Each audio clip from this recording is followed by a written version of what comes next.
Assalamualaikum warahmatullahi wabarakatuh. Perkenalkan, nama saya Rizky Satrio Wibowo dengan NPM 2259201005. Pada kesempatan kali ini saya akan menjelaskan tentang pengelolaan dataset menggunakan metode eksplorasi data analysis guna mengumpulkan tugas pembuatan video mata kuliah mesin learning yang diampu oleh dosen Bapak Hartono SPD MTI.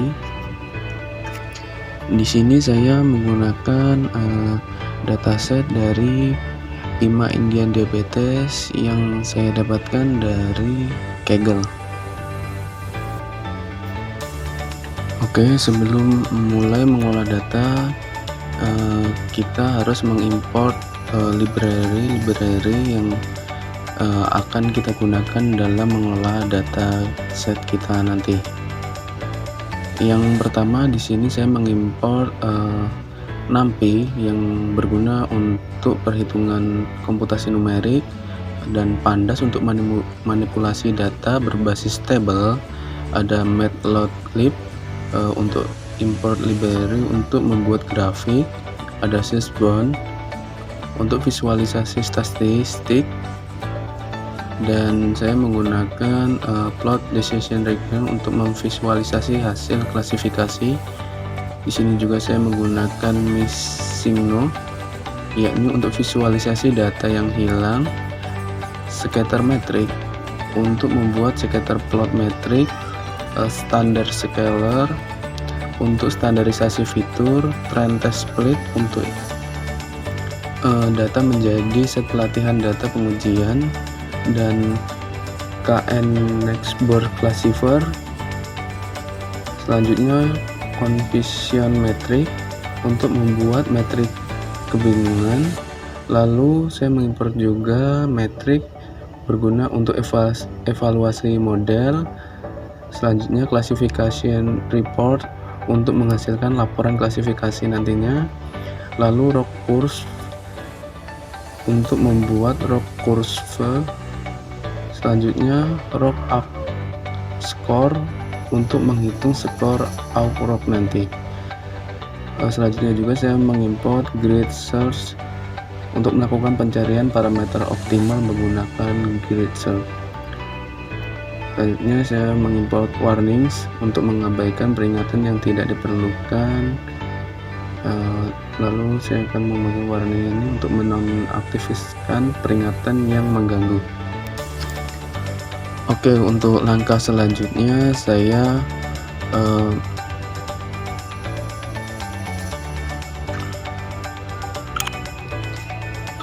memanggil dataset yang telah saya siapkan.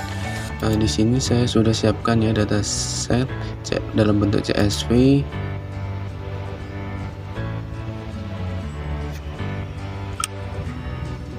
Di sini saya membuat diabetes underscore df. Df ini adalah data frame.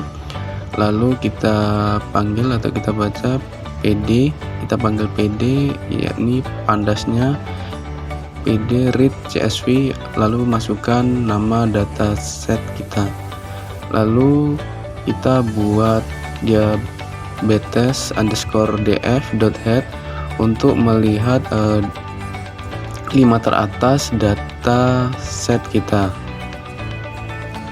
Ini tampilannya. Setelah itu kita akan eksplorasi data analysis atau EDA. Langkah pertama kita memeriksa jumlah kolom pada dataset. Bisa kita tulis diabetes underscore df dot columns untuk melihat jumlah kolom yang ada dalam dataset kita. Di sini datasetnya ini kolom-kolomnya berjumlah 9. Oke, di sini selanjutnya kita bisa juga melihat informasi dataset dengan diabetes underscore df dot info. Ini akan menampilkan informasi dari dataset kita.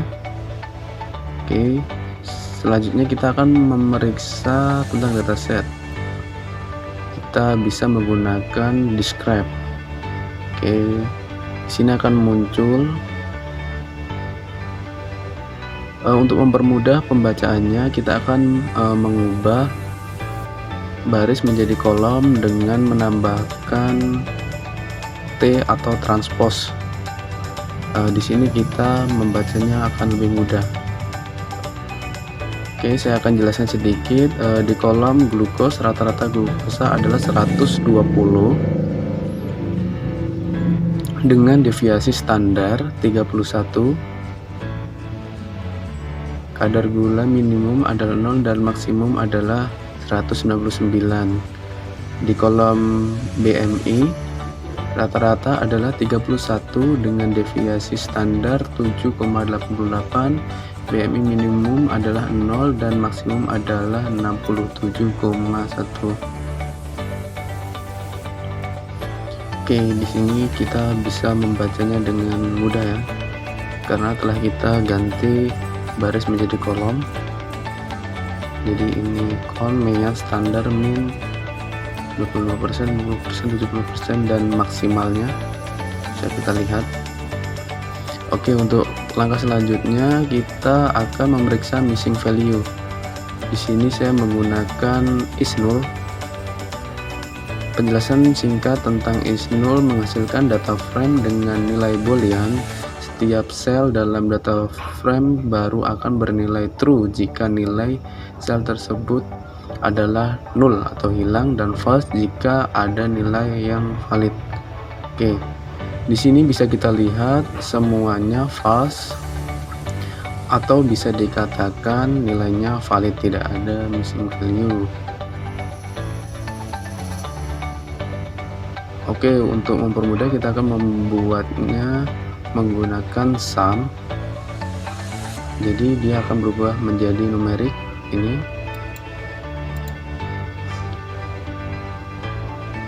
Oke, langkah selanjutnya kita proses salinan dan pembersihan data pada dataset diabetes. Akan saya jelaskan codingannya. Diabetes DF copy ini saya akan membuat salinan mendalam dari data frame asli. Manfaat dari pembuatan salinan ini, perubahan yang dilakukan pada diabetes _df _copy ini tidak akan mempengaruhi data frame asli. Ini penting untuk menjaga integritas data asli dan memungkinkan untuk bereksperimen dengan data tanpa resiko kehilangan data asli. Jadi kita akan membuat data copy-nya, tujuannya agar tidak mengubah data set aslinya. Yang kedua, menangani nilai yang hilang atau tidak valid, mengganti nilai 0 pada kolom tertentu dengan none atau not a number, yang merupakan representasi standar untuk nilai yang hilang dalam pandas. Manfaat data lebih akurat, nilai 0 dalam kolom seperti glukos, blood pressure, dan lain-lain kemungkinan besar mempresentasikan nilai yang hilang atau tidak valid, bukan nilai sebenarnya. Menggantikan dengan none memberikan representasi data yang lebih akurat. Di sini kita bisa lihat outputnya.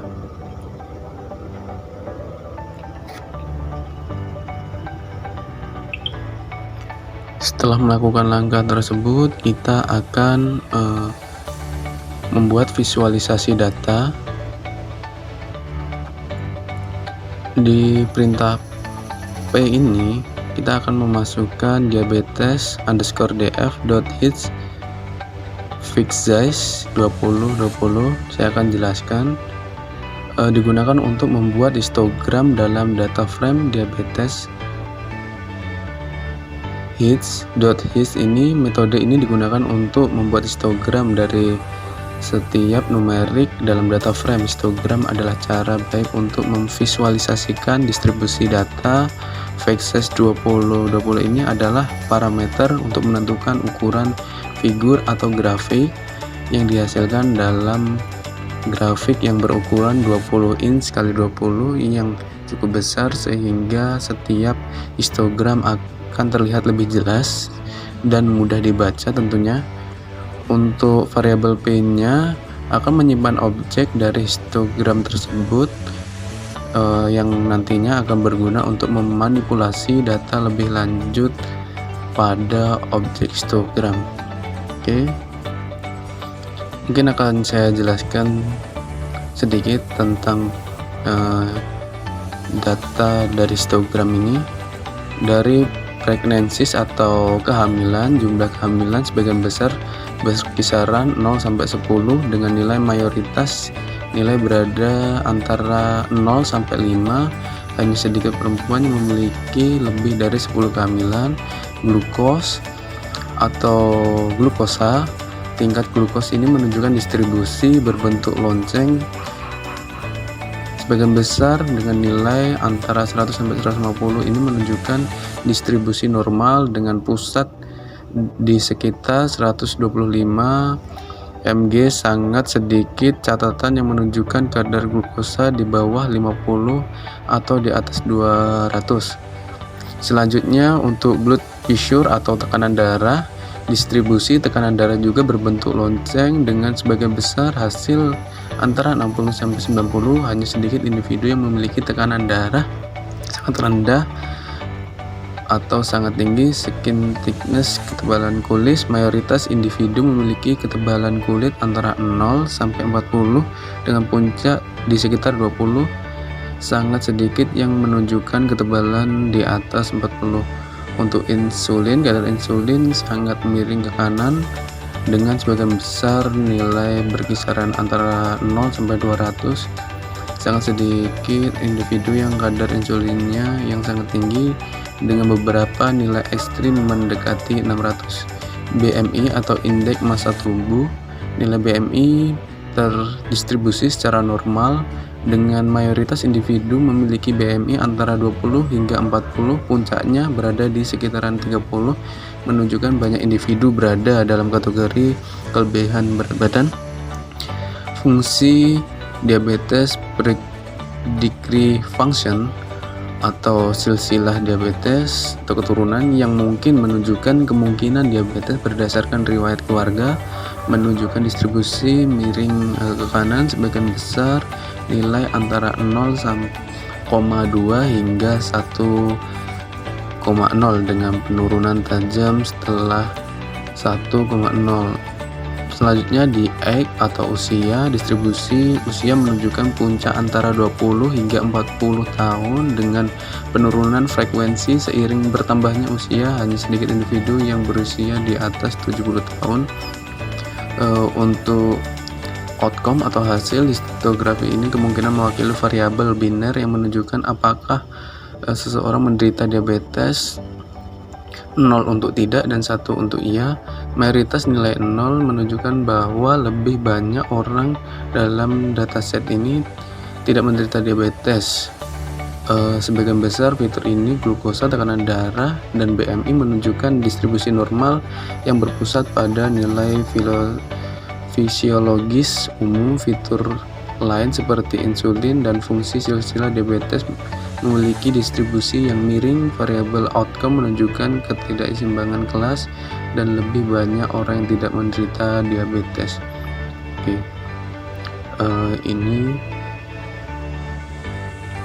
Setelah kita membuat diagram ini, kita lanjut mengisi nilai yang hilang. Saya akan jelaskan kode di bawah ini atau coding di bawah ini menggunakan metode fill-na untuk menggantikan nilai yang hilang atau none dalam kolom tertentu. Untuk kolom glukos dan blood pressure, nilai yang hilang diisi dengan rata-rata kolom. Untuk kolom skin thickness, insulin, dan BMI, nilai yang hilang diisi dengan median. Kenapa demikian? Karena menggunakan rata-rata atau median cocok untuk data yang berdistribusi normal tanpa outliers. Sedangkan median sendiri lebih tahan terhadap penjilan atau outliers dari sering digunakan untuk data yang tidak terdistribusi normal. Dengan mengisi nilai yang hilang data menjadi lebih lengkap dan siap untuk dianalisis lebih lanjut. Pemodelan ini dapat mengurangi dampak negatif dari nilai yang hilang pada hasil analisis. Oke, setelah membuat ini, outputnya akan muncul seperti ini.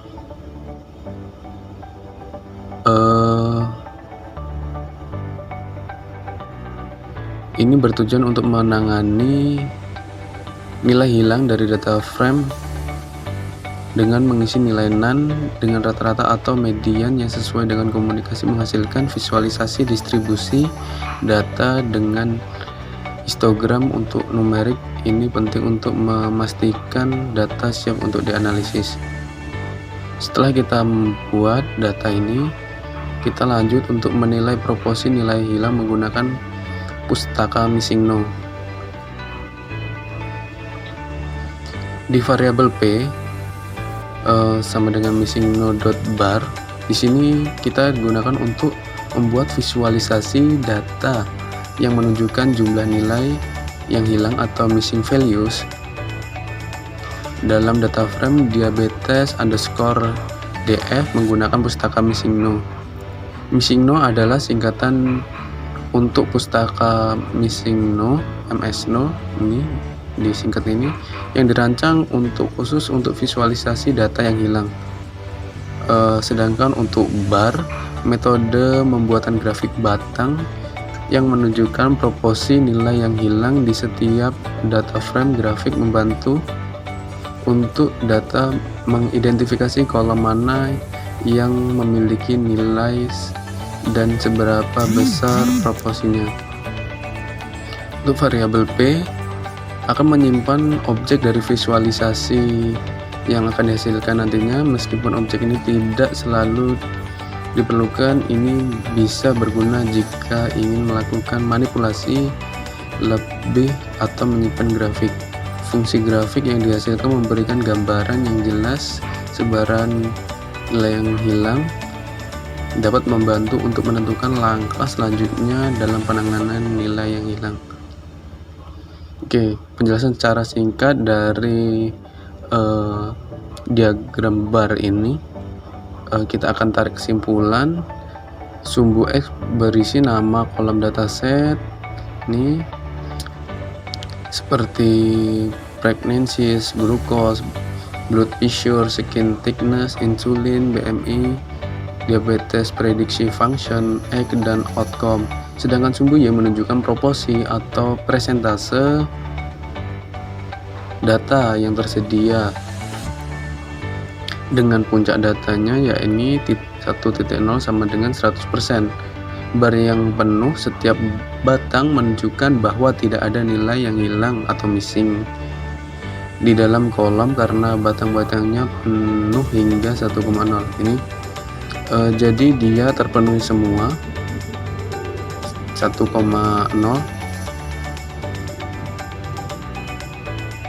Setelah membuat ini, kita lanjut ke mendefinisi. Kita dapat membuat diagram ini untuk melihat orang yang terindikasi menderita diabetes dan yang tidak menderita diabetes. Outcome-nya ini 0 artinya tidak menderita diabetes, dan 1 yakni yang menderita diabetes. Ini cukup signifikan. Yang menderita diabetes hanya 268.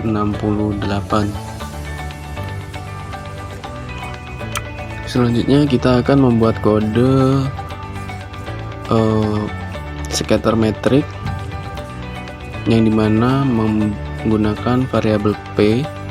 Kode ini bertujuan untuk membuat scatter metric dari dataset diabetes. Scatter metric adalah visualisasi yang berguna untuk melihat hubungan antara beberapa variabel numerik dalam dataset secara bersamaan. Fungsi ini berasal dari library Pandas, digunakan untuk membuat scatter metric plot. Adalah data frame Pandas yang berisi data.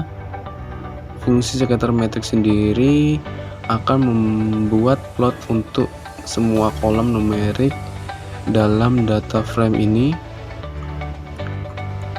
parameter ini menunjukkan ukuran plot yang dihasilkan dalam kasus plot berukuran 20x20 inch sehingga lebih mudah untuk melihat detail.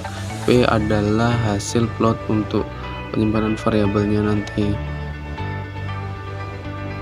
Oke, ini kita bisa lihat. Selanjutnya, langkah selanjutnya kita akan membuat plot pairwise. Hubungan linear beberapa variabel menunjukkan hubungan BMI dan insulin memiliki hubungan linear positif, artinya BMI meningkatkan, insulin juga meningkat. Korelasi plot pairwise menunjukkan bahwa ada hubungan yang kuat antara BMI dan glukos. Ini BMI dan glukos.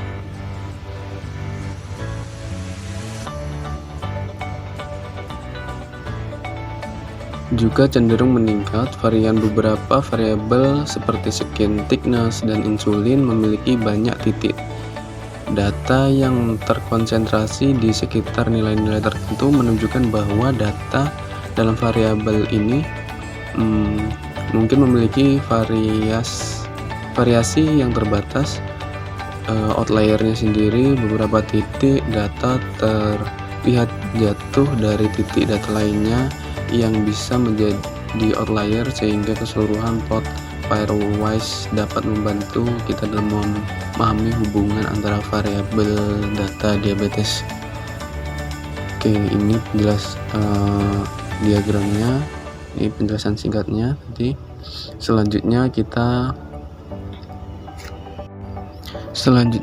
akan membuat pair plot. Di sini pair plot adalah fungsi dari pustaka Sysbon yang digunakan untuk membuat plot pasangan atau pair plot untuk menunjukkan hubungan antara setiap pasangan variabel dalam dataset. Pair plot sendiri sangat berguna untuk mengeksplorasi pola hubungan antara fitur dalam data. Lalu outputnya akan seperti ini. Mungkin akan saya jelaskan secara singkat. Di sini untuk pregnancies tidak ada hubungan yang jelas antara kehamilan dan hasil, namun ada sedikit perbedaan dalam distribusi kehamilan bagi mereka yang memiliki diabetes kelompok 1 dan mereka yang tidak memiliki atau kelompok 0. Untuk glukosnya sendiri, kadar glukosa yang tinggi secara signifikan dikaitkan dengan diabetes. Untuk blood pressure-nya, tekanan darah, tampaknya tidak dikaitkan secara signifikan dengan hasil ini. Untuk skin thickness-nya, tidak ada hubungan yang jelas antara ketebalan kulit dan hasil. Untuk insulin sendiri, kadar gula yang tinggi secara signifikan dikaitkan dengan diabetes. Untuk BMI-nya atau massa tubuh yang tinggi secara signifikan dikaitkan dengan diabetes predictive function atau silsilah keluarga. Nilai diabetes predictive function yang lebih tinggi secara signifikan dikaitkan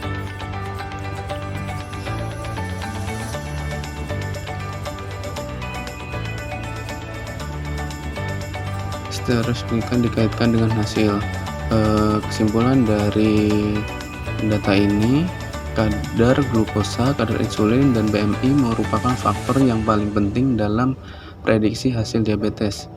Kehamilan, tekanan darah, ketebalan kulit, dan umur tampaknya kurang penting dalam prediksi ini. Jadi yang paling penting glukosa, kadar insulin, dan BMI dalam yang dibaca oleh codingan ini tadi. Oke, setelah itu kita lanjut ke korelasi antara semua fitur. Di sini saya akan mengatur ukuran figurnya menggunakan plot.figure dengan ukuran 1210, lalu membuat heat map dari metrik korelasinya, lalu menampilkan plotnya.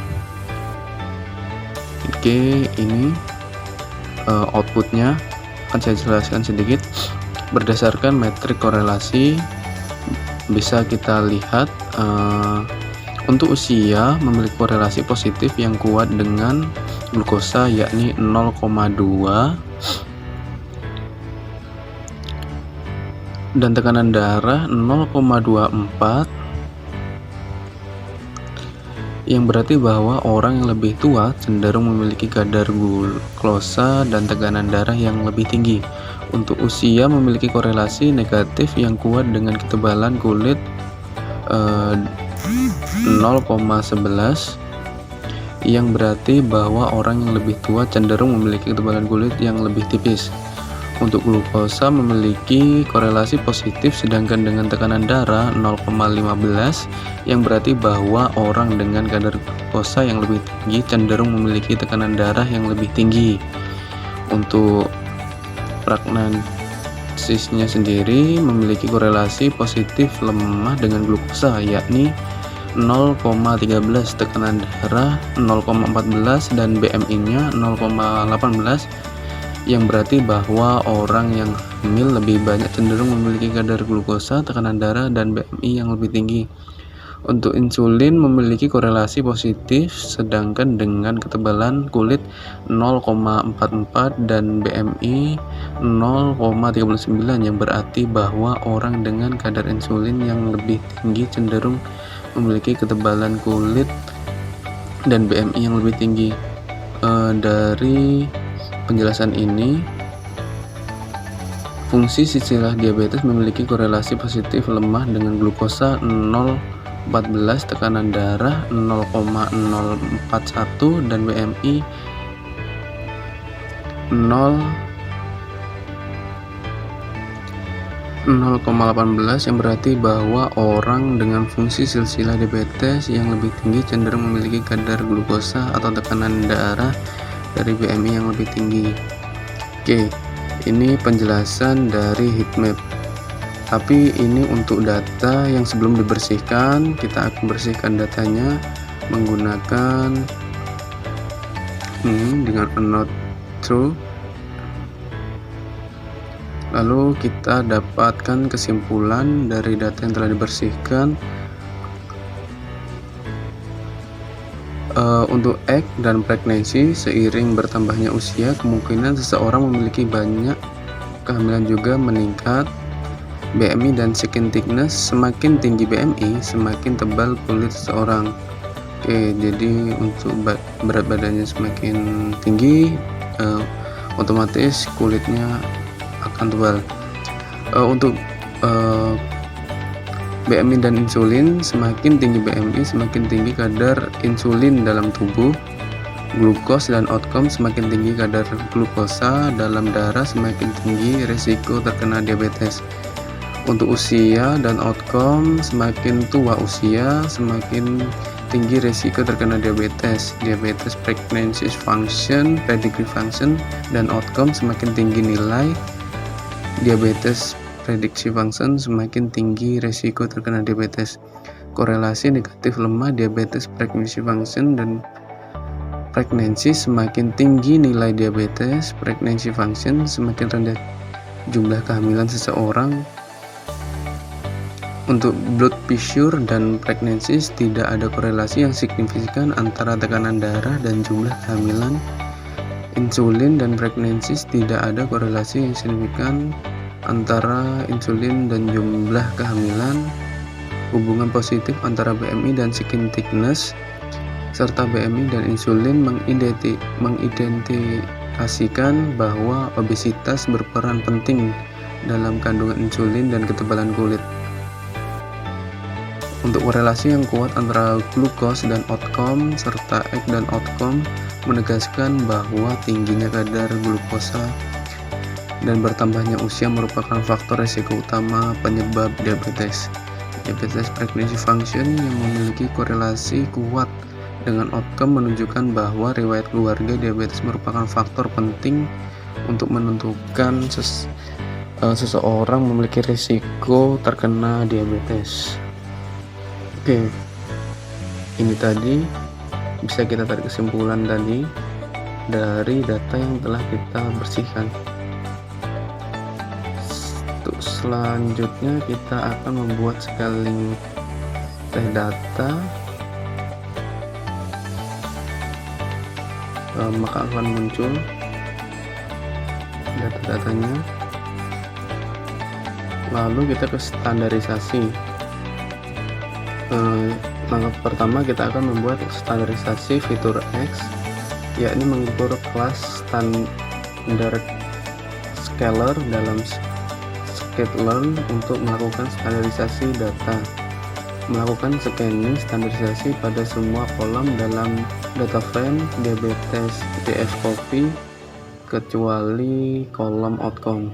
Jadi kolom outcome-nya tidak masuk. Fungsi drop outcome axis akan menghapus kolom outcome dan data untuk tidak disertakan dalam scaling ini nanti. Data yang di scaling dikonversikan menjadi data frame baru dengan nilai X. Menampilkan 5 baris pertama dari data frame yang telah di scaling untuk melihat hasilnya. Ini datanya. Setelah kita membuat standarisasi fitur X, kita akan membuat label Y. Kita membuat variabel Y dengan kita memanggil dbTest df copy.outcome, lalu kita panggil 5 teratas dari datanya. Y berisi data hasil dari kolom outcome yang merupakan variabel target dalam data base diabetes ini. Nilai dalam variabel Y akan digunakan sebagai target yang ingin diprediksi oleh model machine learningnya nanti. Lalu kita panggil Y, maka akan muncul datanya. Langkah selanjutnya kita akan melakukan splitting data, yakni data trend dan test. Bisa kita tarik kesimpulan untuk X-trend, fitur yang akan digunakan untuk melatih model. Untuk X-test-nya, fitur yang akan digunakan untuk menguji model. Y-trend-nya, label yang sesuai dengan X-trend untuk pelatihan model. Y-test-nya, label yang sesuai dengan X-test untuk menguji performa modelnya. Setelah kita membuat ini, lalu kita akan building model menggunakan KN-Nurse Neckburst atau bisa disingkat dengan KKN. Langkah pertama yakni inisialisasi list kosong untuk menyimpan skor akurasi pada data training dan testing. Test score yakni untuk menyimpan skor akurasi dari data uji tesnya. Training score menyimpan skor akurasi dari data latih atau trend set. Lalu kita akan membuat perulangan atau looping untuk mencoba berbagai nilai K atau jumlah tangga dari 1 hingga 14.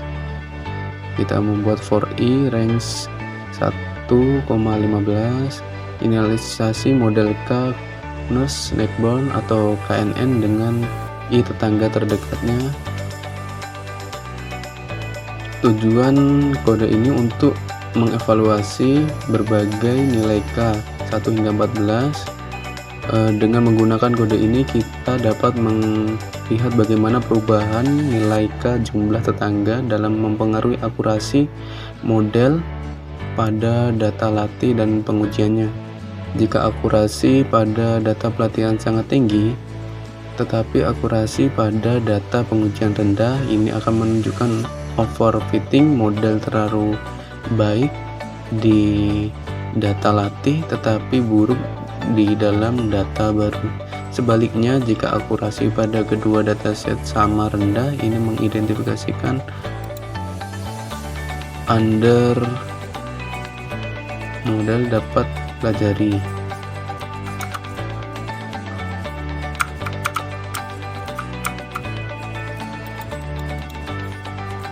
Dengan pola yang lebih baik. Di sini kita bisa melihat dari data train, score dan test skornya. Lalu selanjutnya kita akan mencari nilai K terbaik berdasarkan skor akurasi pada data uji, yakni menggunakan max test score dengan menentukan skor akurasi tertinggi pada data ujinya, lalu tes skor IND, mencari indeks nilai K dengan akurasi yang tertinggi, lalu kita print dengan nilai K untuk skor tertingginya. Di sini kita dapatkan nilai K untuk skor akurasi tertingginya yakni 0,76565 adalah 11. Selanjutnya kita akan membuat model KNN dengan nilai K terbaik menggunakan nilai K 11 atau nilai yang optimal. Lalu kita akan melatih model dengan seluruhan data X, Y. Di sini kita buat modelsnya, lalu kita akan prediksi pada data ujinya. Lalu kita akan evaluasi modelsnya. Oke. Lalu menampilkan laporan klasifikasi, ini datanya, membuat curve frog untuk menghitung akurasinya, menghitung probability kelas positifnya, menghitung false positive range dan true positive range-nya, untuk menghitung area under the cover out-nya. Lalu kita akan membuat plot curve frog-nya, ini plot curve frog-nya, dan menambahkan legenda dan PLT show untuk menampilkan plotnya. Oke. Lalu kita menggunakan grid untuk mencari parameter terbaiknya, lakukan grid seekers dengan 5 plot cross validation, melatih model dengan grid seekers-nya. Setelah terbuat ini, kita akan menampilkan parameter terbaik untuk skor terbaiknya. Di sini kita mendapatkan parameter terbaiknya, neighbors-nya yakni 25, dan skor terbaiknya 0,77185125215. Dari pengolahan dataset ini kita dapat menarik kesimpulan atau insight setelah dilakukan serangkaian metode eksplorisasi data analysis atau EDA dan data cleaning dan processing. Yang pertama, distribusi data dan karakteristiknya. Sebagai besar fitur seperti glukosa, tekanan darah, dan BMI menunjukkan distribusi normal atau mendekati normal. Hal ini menunjukkan bahwa data tersebut mengikuti pola yang umum ditemukan dalam populasi. Fitur lain seperti insulin dan fungsi silsilah diabetes memiliki distribusi yang miring. Ini dapat mengindikasikan adanya outlier atau karakteristik khusus pada data tersebut. Variable outcome atau target menunjukkan ketidakseimbangan kelas dengan lebih banyak orang yang tidak menderita diabetes dibandingkan yang menderita diabetes. Hal ini perlu dipertimbangkan dalam pemilihan model dan evaluasi model nanti. Untuk selanjutnya, nilai yang hilang. Terdapat sejumlah nilai yang hilang atau 0 dalam beberapa fitur seperti glukosa, tekanan darah, ketebalan kulit, insulin, dan BMI.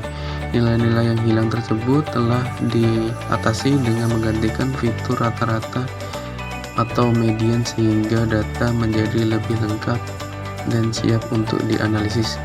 Selanjutnya, korelasi antara fitur. Beberapa fitur menunjukkan korelasi yang cukup kuat seperti glukosa dengan outcome, BMI dengan outcome, dan usia dengan glukosa. Hal ini menunjukkan beberapa fitur tersebut memiliki pengaruh yang signifikan terhadap prediksi diabetes.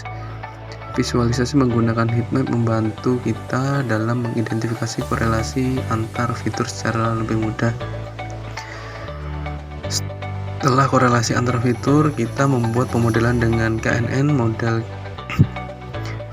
KNN Nextboards atau KNN digunakan untuk melakukan prediksi diabetes berdasarkan fitur-fitur yang ada, evaluasi model menggunakan confusion metric, dan laporan klasifikasi menunjukkan performa model yang cukup baik dalam prediksi diabetes kurva ROC dan skor outs-nya dengan menunjukkan beberapa model yang baik. Grid-Score CV telah digunakan untuk mencari parameter terbaik nilai K untuk model KNN sehingga model dapat dioptimalkan. Dari pengelolaan tersebut kita dapat menarik kesimpulan memberikan dataset diabetes ini dapat memberikan informasi berguna untuk memahami faktor-faktor yang berkontribusi terhadap diabetes menggunakan metode EDA, data cleaning dan processing yang telah digunakan membantu dalam meningkatkan kualitas data dan mempersiapkan data untuk pemodelan. Model KNN menunjukkan potensi yang baik dalam memprediksi diabetes berdasarkan fitur-fitur yang ada. Informasi yang diperoleh dari analisis ini dapat digunakan untuk mengembangkan strategi pencegahan dan penanganan diabetes yang lebih efektif. Mungkin sekian penjelasan dari saya tentang pengelolaan dataset diabetes ini menggunakan EDA, data cleaning dan processing. Kurang lebihnya saya mohon maaf, kepada Allah saya mohon ampun. Saya akhiri, billahi taufiq walhidayah. Wassalamualaikum warahmatullahi wabarakatuh.